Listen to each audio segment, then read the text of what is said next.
The following is an exclusive presentation of the Carolina Panthers and the National Football League. On this episode of the Panthers Huddle, a fresh new start. Coming off the bye week, the Carolina Panthers look to turn things around at home against the Houston Texans. A talented young team with a solid arsenal. Thomas Davis is here to break down the X's and O's behind this week's game. Plus, Julius Peppers and Muhsin Muhammad reflect on their remarkable careers before taking their place among the Panthers' all-time greats. Hello and welcome inside this Hall of Honor edition of the Panthers Huddle. I'm Carla Gebhardt, and the Panthers are coming off a much-needed bye week following a disappointing 0-6 start. The time off, of course, gives them a chance to learn from their past failures and move quickly past them into the second half of the season. I thought the guys came back with the right attitude. I think everybody's excited. I think everybody feels like we come back after the bye. I mean, it's 0-0, 1-0, and it truly is. I mean, we got 11 games left. While we wait to see what happens before Tuesday's trade deadline, we know at least two big names could be back in the Panthers lineup Sunday. They're guys that we mentioned last week in guard Austin Corbett and safety Xavier Woods. They're expected to play this week after recovering from injuries. It is possible Von Bell could also be joining them as well. A boost in depth badly needed after two more names on defense were added to the injured reserve list. Jeremy Chin and Yetur Gross-Matos both placed on IR this week and will miss at least the next 4 games. Another blow to a defense struggling to stay healthy. On offense, a possible return for running back Miles Sanders would mean more options for offensive coordinator Thomas Brown as he assumes the play-calling duties. This is the best I've felt throughout the whole season. I've been playing banged up the whole season. Had some injuries starting from camp, so I feel this is the first time I've kind of felt 100% during the season. So we'll see how that works out. You know, you can tell that they fly to the football, they attack the football, they try to get it out. And they really have guys at each level that are playing really well. Even some guys that maybe don't necessarily have the big name or things like that, but you can tell on tape that they're playing at a high level and really making a name for themselves. Two legends will be inducted into the Panthers Hall of Honor this Sunday. Pep and Moose may have played on opposite sides of the ball, but both were fan favorites here in Charlotte, playing a huge role in elevating the franchise. Here's a look back at the careers of Muhsin Muhammad and Julius Peppers in this Hall of Honor edition of the Bojangles Rewind. When you talk about these two guys, you talk about guys that give their all. Man, this is what it's about, these two guys right here going in this new class. From day one of minicamp, Moose was going to be in the lineup. That's a rarity with rookies. It's really rare. Fires over the middle, touchdown, Muhsin Muhammad. Well, first of all, it's definitely eye-opening when you walk out there and you see a big-ass receiver like Moose. The first impression was that's a wide receiver. Muhsin Muhammad is not like a slender receiver. He's a built dude. If I would have to describe Muhsin Muhammad in one word, it would be toughness. If Moose was in there, it was going to be a thing of beauty. He played defense, but on offense. We played the Saints, and I threw a smoke out to him. We were inside the 10, and Moose could have made a move and maybe get to the pylon. Yeah, let me just run right through him, and the safety might have come, and I'm going right through both of them. Well, that's all you need to know about the physicality of Moose. Moose was the ability to catch the short, tough pass, get the crap knocked out of him, he'd bounce back up, and he could also go deep. He was a dual threat in so many different ways. The most important thing a receiver has to have is really good hands, and he did.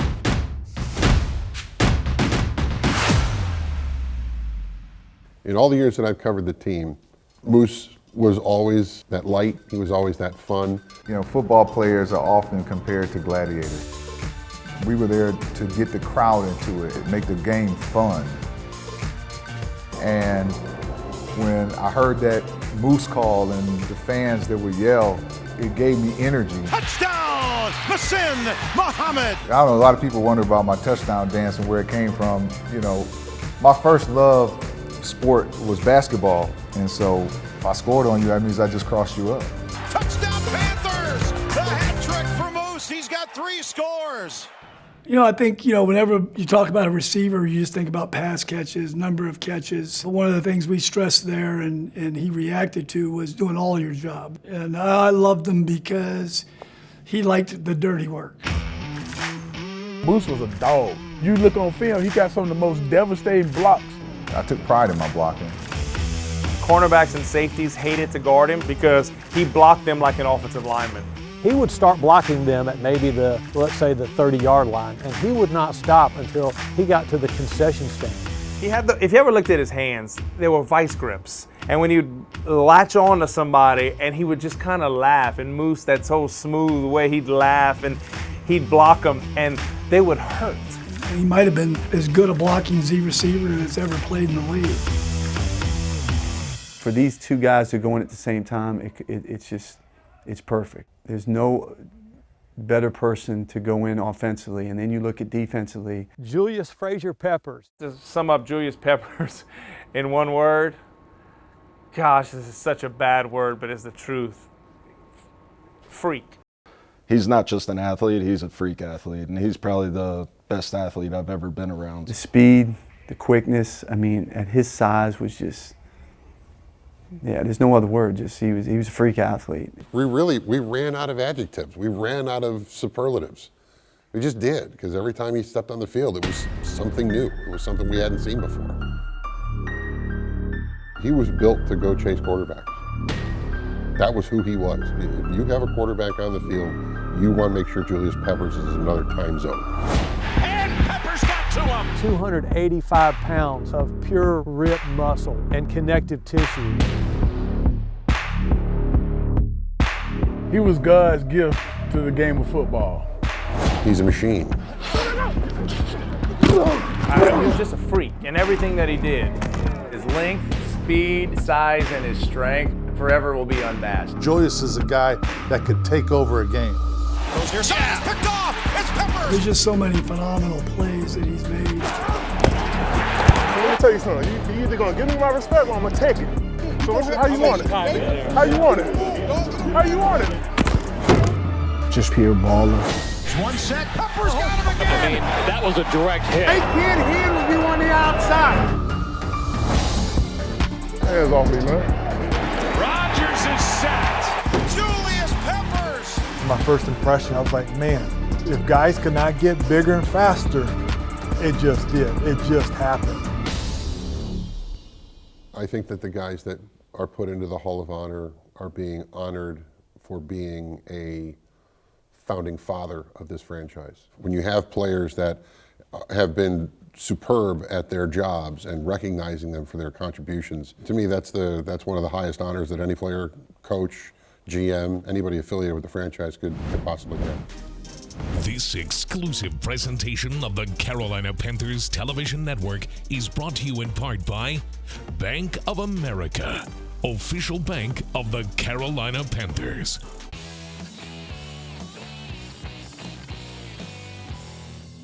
After a week off, the Panthers had a chance to regroup before a showdown against the Houston Texans. Our own Anish Shroff talked with Coach Frank Reich about getting ahead with that extra week and the inevitable comparisons. Anish Shroff here with Panthers head coach Frank Reich. Bye week is over. Do you have some time to decompress, take your mind off some things? A little bit. Got away for a day with my wife. That was relaxing, enjoyable. For you or her? Well, for both of us, I think, and we had a good time. So, but there's still a little bit always in the back of your mind, getting ready for, coming off the bye, taking all that self-scout information, looking forward to kind of getting back to work and against Houston. You've used that word, self-scout, quite a bit. When you look back at the first 6 games, what are a few things that kind of hit the alarm bells for you, good or bad? Well, first of all, there's some things you say, okay, that tendency, that percentage might be a little high. We need to balance that off. We don't want teams to get a beat on that. And we kind of look at it week to week, and we're in a mode. So I think we're good, but there's a couple things we think we can balance off a little bit more. And then, there's some, I don't want to go into the particulars, but there's a couple things, hey, we need to do more of this, and we need to attack defenses in this way. We saw glimmers of it, but we didn't quite execute on a few things that we think we can tighten up and get a little bit better in those areas. Having 2 weeks to prepare for an opponent, How much of that time is spent preparing on that next opponent? We do get ahead with that first week, and it makes the actual game week, it takes a little bit of the time crunch off of it, so that's a good thing. But we don't get so far out in front that it gets old and stale. So, I think we had the right mix of it, where the coaches, and so like last week when we had the players in and we're running plays, we're previewing a couple things, but we're really not installing it until this week. I know you guys scouted C.J. Stroud heavily leading up to the draft, so you guys have some familiarity with their rookie quarterback. What on tape jumps out about what you see from their guy? He's playing great from the pocket. He's very accurate and really making good. One interception after 6 games as a rookie. That's very impressive. Happy for I root for all these quarterbacks. Sure. And you get to know them in the draft process, and so you really pull for them. So not surprised at the success he's having. It'll be a good challenge this week. How do you keep it from not becoming a Bryce versus CJ kind of deal? Because again, are they going to be linked together? Yes, but 10 years down the road, not 7 weeks into their rookie season. Yeah, and that's where you tell Bryce, listen, this is more about the 10-year picture than the one, for either one of them. If I was talking, this doesn't come down to who wins this game and who doesn't win this game. And really, and of course we know that Bryce is going against their defense and vice versa. So internally, this is more about us getting ready to play our next game. Is there a little something special to it? Sure. Is there going to be a little hoopla and stuff? We think that's great. That's what this league is all about, building up those games like that. But when it comes right down to it, this is, Bryce versus their defense and vice versa. The running game, and I know you've harped on that. Hey, we got to find a way to get the run game going.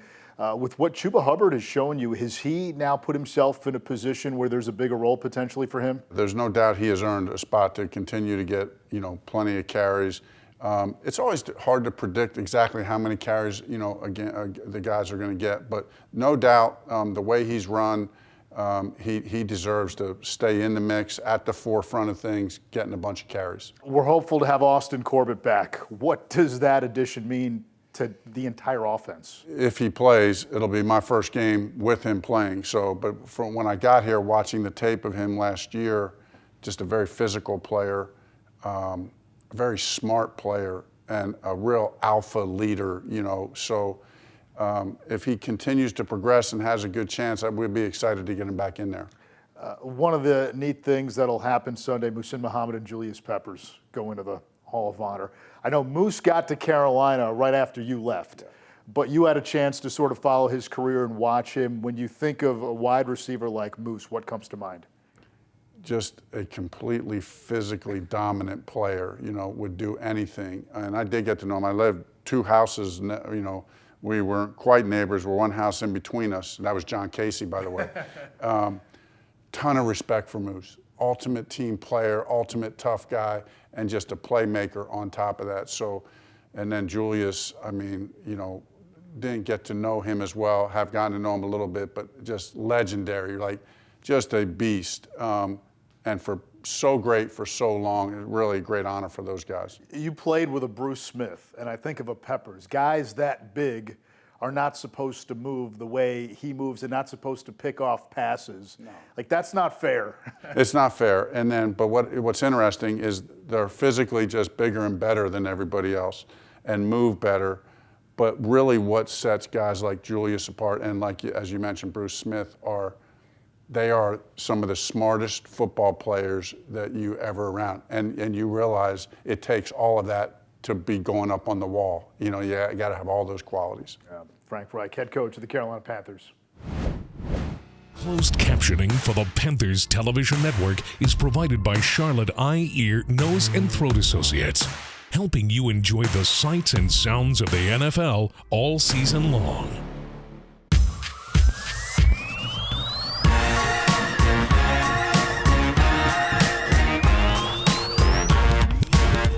All right, it is time for TD's Film Room. Once again, we're coming off a bye week, TD, so we're looking ahead to our opponent, the Houston Texans. They're a very young team, but they're very talented as well, right? They are a very talented team, and coming into this season, I was really wondering where they were going to find their offensive production because they got rid of Cooks in the offseason. So I'm like, who are they going to throw the football to? Well, they figured it out. They got a guy by the name of Nico Collins, who's a very special player. They get the ball to him in so many different ways. And we're going to show you a play here in a second on how they figure out ways to get him the football. But they also went out and drafted a kid in Tank Dell who's making a ton of ways for them offensively. So we're going to jump right into this film right now. And as you can see, look at this formation right now. Nico Collins is going to run this deep over, and he's going to almost look like he's running a post route. And he's going to bend it back and just watch C.J. Stroud put this ball on the money. Watching this play develop, this shows you Nico Collins' ability to run away from defenders and break those tackles from these DBs. So he has to be a very strong player is what that's telling me on film. So our DBs have to be ready to make sure that they wrap him up good. And C.J. Stroud, another rookie quarterback, he's doing well so far this season. Yeah, he is doing well. But we got to focus in on this defensive side because they drafted another kid in the first round that is making a ton of ways for them defensively. Will Anderson is a kid that I've been watching way back since his days at Alabama, and I knew when this kid was a freshman, he was going to be special. I thought that he should have been the one that finished second in the Heisman race to Bryce. Yes, he was Bryce Young's teammate. Bryce had an opportunity to watch this guy a lot in practice, so that should benefit him in some ways in understanding what Will Anderson is capable of doing. But right here, we talked about how special he is of a talent, but this is one thing that I love to see from young players. Watch him. He gets held on this play, but he keeps going, he keeps fighting, and he ends up with this sack. He didn't allow this guy holding him to deter him from getting that sack. So what that says to me is this kid not only wants to be great, he works hard at doing the things that he needs to be so that he can become a great player. Right here, this also shows his play awareness. He don't sit back and wait to see and hesitate. If the quarterback still has the ball, he plays this play full speed down the line. He knows that Atlanta loves to hand the ball off to Bijan Robinson. And watch Will Anderson on this play. Watch how special of a player he is. So our offense has to absolutely know where this guy is at all times. Just look at him. Look at this speed, the burst, and his finish on this play. Will Anderson is a phenomenal player. We've got to make sure that we're locked in on everywhere that he is on this field. We'll show you this from this angle right here. Just watch how he scrapes completely flat down the line and does a great job of wrapping this running back up, getting him to the ground for this tackle for a loss. So these are some of the things that we have to be locked in from the Houston Texans because they're not the same team that we watched last year. DeMeco Ryans has done a phenomenal job of preparing these guys, so we got to be ready to play right here in Bank of America Stadium so we can get this first win. Yeah, first win at home. That's what we want this weekend, TD. Don't go anywhere. We've got your 3 keys to the game coming up here.